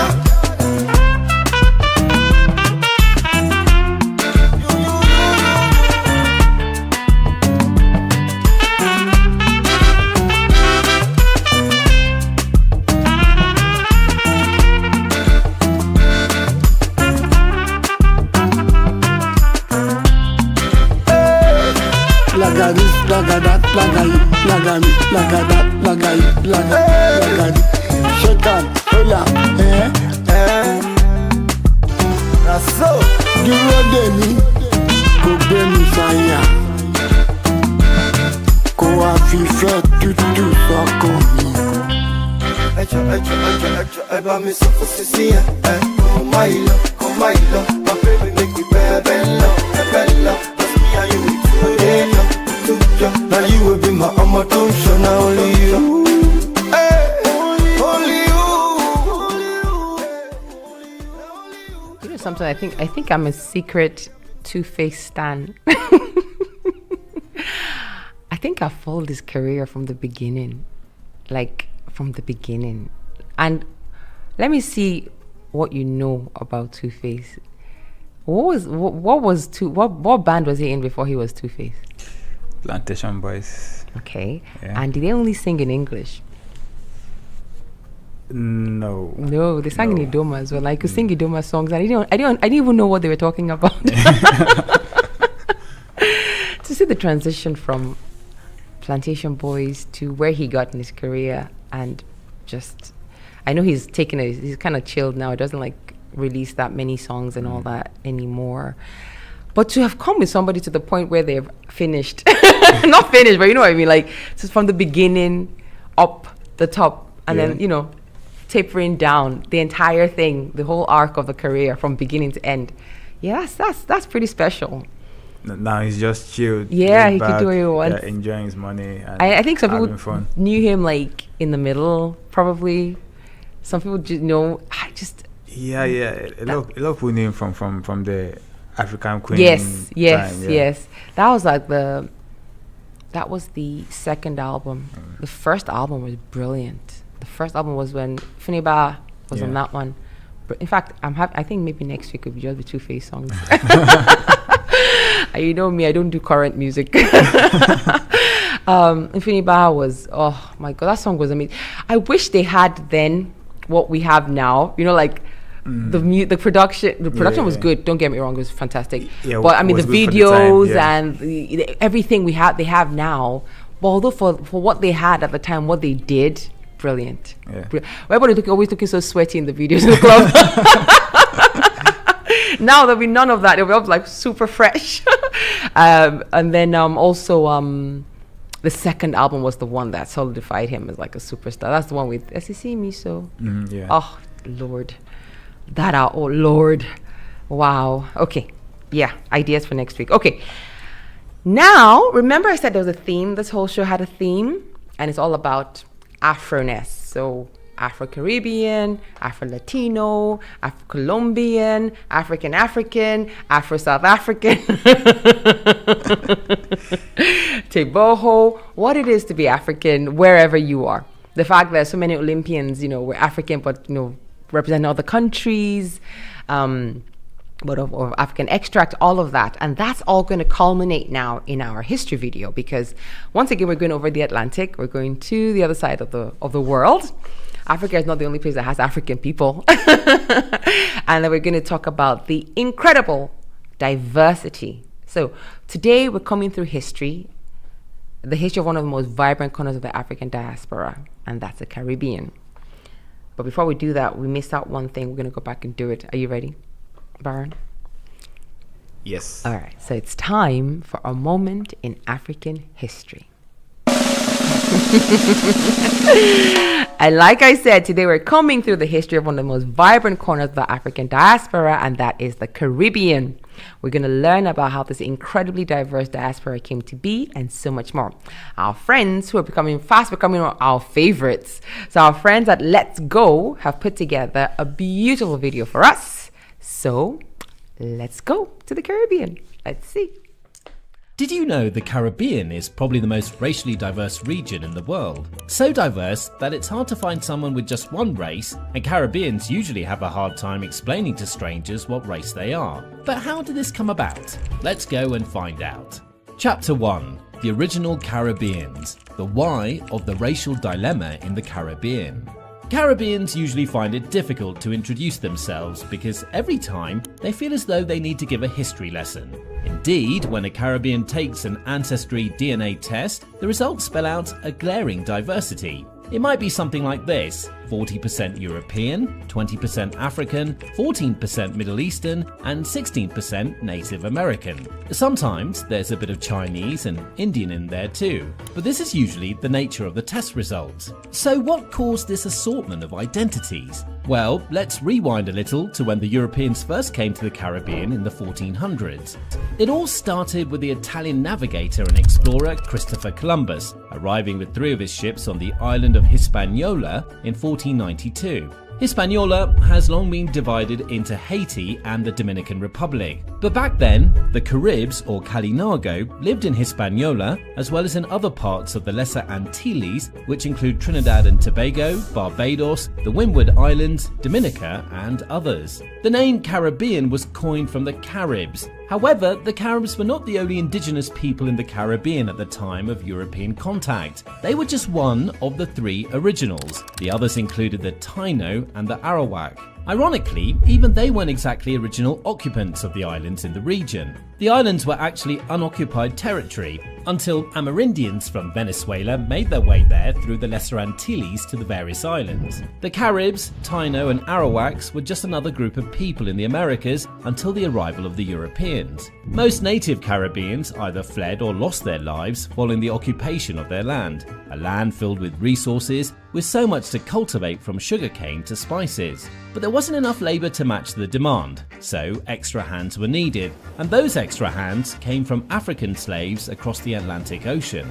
Out of the millions of slaves that crossed the Atlantic, 40% of them came to the Caribbean to work on the plantations. Despite being at the bottom of the social strata, the African population outnumbered every demographic in the region, and soon they would decide that enough was enough. In the late 18th century, the blacks in Haiti, led by Pierre-Dominique Toussaint Louverture, revolted against their French colonialists and made Haiti a free and sovereign state in 1804. A few decades later, slavery was abolished, and with the majority of the workforce no longer in servitude, labour was lacking and soon became an issue. But the cunning Europeans had a way around this. Slavery was never really abolished, it just took a different form, indentureship, a system of labour with contracts that saw labourers receive benefits such as housing and clothing. However, it wasn't worth what labourers worked for, so it was still practically slavery. Labourers under this new system were tagged coolies, and there were enough of them to replace the slaves. Although a few of them came from Africa, the majority came from further east, China and India to be specific. Caribbeans of Indian origin, or Indo-Caribbean, are up to 2.5 million in the entire Caribbean population.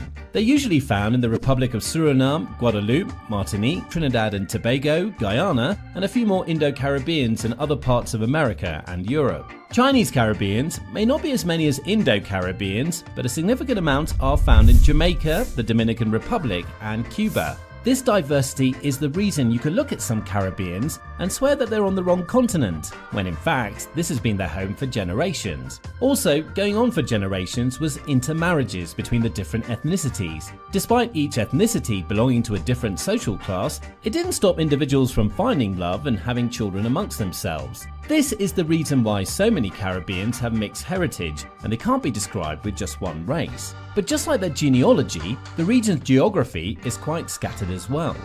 Chapter 2. Countries of Caribbean. Now, judging from the culture and geography of the region, the Caribbean seems like a mini continent of its own between the Americas. But the array of islands in the Caribbean Sea is actually part of North America. However, there are more nations in this tiny cluster of islands than anywhere on the continent. The Caribbean is made up of 13 sovereign countries and 21 territories split between multiple sub-regions. The big islands on the western part of the Caribbean make up the Greater Antilles. This is where we find nations like Jamaica, Cuba, the two nations of Haiti and the Dominican Republic on the island of Hispaniola, and more. East of the Greater Antilles lies the Lesser Antilles, comprising smaller islands, most of which are just territories, like the Virgin Islands, St. Kitts and Nevis, and others. This distribution of territories is also seen in the racial representation in the Caribbean. Chapter 3. The racial distribution. As noted, the Caribbean is one of the most ethnically diverse regions on the planet, and to see just this, you don't have to look too far. Over 80% of the population of the Caribbean can be found in the Greater Antilles, a group of islands with not just a wide range of land but people too. Jamaica may have over 90% black, but there are also minorities with ancestral roots as far as China. But in other countries, the demography is less homogeneous. In Cuba, for example, indigenes of African origin only make up less than 10% of the country. Although ethnic whites comprise 64% and mixed race individuals 27%, this doesn't hold too much water. Plenty of Cubans identify as white despite being mixed or of Amerindian heritage, just to avoid the prejudice against whites, an issue we'll talk about later in the video. As for the Dominican Republic, which is basically half of Hispaniola, it comprises only 30% pure ethnicities, with 16% being black and 13% being white. So what other race makes up over 70% of the country? Well, that would be the mulattoes, or the mestizos. They aren't black, nor are they white, but descendants of a long line of inter-ethnic mingling. They look so undistinguishable, you could pick almost any country around the equator, and they'd look like they're from there. Haiti, on the other hand, is a different story. As one of the first countries to fight and win their independence, they were free from colonial rule on time, allowing the black populace to grow. Today, 95% of Haiti is black, and 5% are either white or mixed. Speaking of mix, Caribbean culture, language and religion are like a tropical fruit drink. They're a blend of the different people there. The Amerindians that were originally there, the Europeans who colonized it, and the African and Asians who were brought as slaves. Chapter 4. Common culture, language and religion. In terms of religion, most Caribbean nations follow the faith of the Europeans who brought it there. Former Spanish colonies are predominantly Catholic, while the British ones are Protestant. But that's not to say other beliefs don't exist. The Indian population of Trinidad and Tobago practices Hinduism. The Santeria faith of Cuba is fixed on Yoruba spiritual beliefs with influence from Catholicism. And who could forget the Rastafarian movement native to Jamaica? Nevertheless, as far as language goes, just like religion, colonial powers exerted their dominance by making their languages the main dialect among the islanders. Spanish is the national language in Puerto Rico, Cuba, the Dominican Republic, and others. French is spoken in Haiti, Guadeloupe, and other smaller islands, while English is the main language of communication in Jamaica, Barbados, Grenada, and so on. But the locals did come up with a dialect peculiar to them. In Haiti, for example, Creole is spoken as much as French is, and Jamaican patois is a tongue that all Jamaicans can relate to. Despite all their religious and lingual differences, one thing that's universal about the Caribbeans is their exotic celebrations and festivals. No matter what the cause of celebration or jubilation is, it's celebrated the same way throughout the region, with loud music and bright costumes. The biggest festival early in the year is the Trinidad Festival, which is held in late February to mark the beginning of Lent. Later in the year, we have the National Carnival of Jamaica, which is most lively in the nation's capital of Kingston. If there's something to celebrate, there's a carnival for it. From crop over, to celebrate Barbados's agricultural prowess, to Spice Mass in Grenada, to mark their history as a spice-producing nation. As much as these festivities might portray togetherness in diversity, the racial differences in the Caribbean, however, have caused marginalisation amongst communities that one would think prejudice shouldn't exist. Chapter 5. Racial Dynamics. Discrimination isn't uncommon in the Caribbean. Even with mixed ethnicities, prejudice still exists. In Cuba and Puerto Rico, for example, for a large part of the nation's history, the caste system has been used to oppress darker-skinned individuals and favour people of lighter skin tones. Although the outright practice of this is a thing of the past, prejudice still lingers amongst the people of the Caribbean. On the island of Hispaniola, not only are the Dominicans ethnically different, but they're on the wealthier, more privileged side of the island. Although the citizens of both nations interact during trade and other activities in each other's territories, Haitians suffer discrimination and disenfranchisement for simply having a darker shade of skin. Although this issue is slowly coming to light, a lot of work needs to be done to find a resolution. That said, that's the Caribbean for you, a cluster of islands blossoming with colour and life. A beautiful convergence of culture and people spawned from a dark and ugly past. There's nowhere on earth like the Caribbean, and no people like the islanders who dwell here. Brilliant. Absolutely brilliant. Loved it. I hope you guys enjoyed that. I mean, it's ended saying there's nowhere in the world quite like the Caribbean or like the people who live in the Caribbean. It's a beautiful part of the world, and it's filled with, it's just vibrant, it's alive, it's a collection of so many different races and cultures, and then they've made their own. They've actually created their own. You have countries like Jamaica that are almost 100% black. You have countries like Cuba that's almost 70% white, and everything else in between. And then of course they brought, when slavery was abolished, they brought Indians from India to work as indentured servants, and they kept their culture as well. So it's incredible that they're Caribbean. They sound Caribbean. Mm-hmm. They sound very Caribbean, but then you look at them and they're, they look Indian. Yeah. They practice, some of them still practice their religions, their Indian religions and all of that. And then some of them are mixed. So they're Indian with a black and a white. And it's just like, look at Nicki Minaj, for example. So she's black, what you would call black in America, but she's actually from Trini, right? Her people are from Trini, so which means she would have black and Indian, probably, ethnicity in her. But in America, she's just black. But then in her country, she's, Trini. She's in Indo, what they call Indo. And you know how they say, how the, these call marijuana Indo back in the day?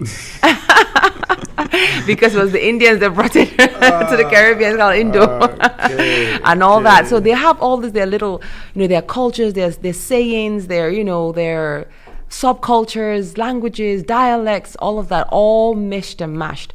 And it's just a shame that the actual original people make up such a tiny percentage of the people who live there now. It's actually quite scary if you think about it, Baron. Like the Amerindians make up less than 10%? The actual Taino and the They make up very, very, very, very little. You have more black people, you have more white Caribbeans, you have more mixed Caribbeans and Indian Caribbeans than you have the actual original Carib or Taino people. Yeah. Which just shows you. I mean, now if someone tells me, if you think of the Caribbean, the image that comes to my head first is black. Someone that looks like me. Yeah. Yeah. You think of Rihanna. You think of Wyclef Jean. You think of. No, I'm not talking South America. Okay, so South America, they want us to think everybody there is white. That's what they want us to think. No, but they're not. But for the Caribbean itself, you think of Jamaica, Grenada, Barbados, Bahamas, you know, and you go there. I've had people who've been to the Caribbean, and they you can see. So my sister went to Bahamas. That she could see. Oh, this one is Yoruba. Oh, this one is Igbo. You could see on their face, you know, that your ancestors were this, your ancestors were that. But you know, you're speaking like a Bahamian. You're like, you know, you don't know that part of you. But said that also a lot of the older people know that they're African. You know, there was a time when they were trying to distance themselves. And then now there's a movement now to claim it again. So it's like a mix and match, you know, to claim that, oh yeah, we're original African. Oh no, we're not African. We're from here, you know, and all that and everything in between, you know. It didn't help that people who were doing the party rented out almost the entire island from Nigeria. They're like, why do you guys have this much money? Why? I thought all Africans were starving. What's going on? They're like, okay. So yeah, it's such a fascinating part of the world, and I love the fact that the African background plays such a huge part in their culture. And you know, even when they speak patois or when they speak Creole, the expressions, the way they say the things, the way they move the head, you know, even the word them. Think about it, them. You know, in Nigeria we say them in Pidgin, right? Yeah. They say them in their slang. Yeah. And then Americans say NM, you know. Yeah. We all have this. Everyone's saying the word ask. Black people all over the world, more times than not, we will say ask. We'll say ask. Like whether you're from the Caribbean, you're from Africa, you're Black American, you're Black English, you know, like Londoners, Black Londoners. If you say ask, we have to take a minute and remember to say ask. Otherwise, ask them. I beg. Just ask. You know, we it's the way our, you know. Yeah. We speak out. We're related. We can't deny it. Yeah. So FBA people, I'm coming for you next week. FBA people, I think I've kept silent on the whole FBA issue for long enough. So I'm coming for you next week. We're going to talk about this. Why you want to do this. Foundational Black Americans. Okay. That's our show. We don't have time for the language quiz, do we? No. Barely 2 minutes. All right, I'm going to do a quick one with the proverbs, and then we're going to finish. Yes. Right. So proverbs for the week. Why do we use proverbs in Africa? We use proverbs because we want to impart knowledge. We want to share. We want to be difficult. we want to pass on knowledge to the next generation, or just to pepper our language and just make it more interesting rather than being straightforward, but using a bit of time to think about what you might actually mean. And every culture around the world uses proverbs and parables, and Africans in particular have a great affinity to proverbs and parables. So our 3 proverbs for the week are number 1, a roaring lion kills no game. A roaring lion kills no game. So basically, the ones that make so much noise. You're spending your time making noise rather than actually doing the thing. Acting, yeah. Okay. Number 2, ants surround the dying elephant. Ants surround the dying elephant. I'm not sure. Inevitability. Oh, yes. Yeah, inevitability. Okay, number 3, even the tongue and the teeth quarrel now and then.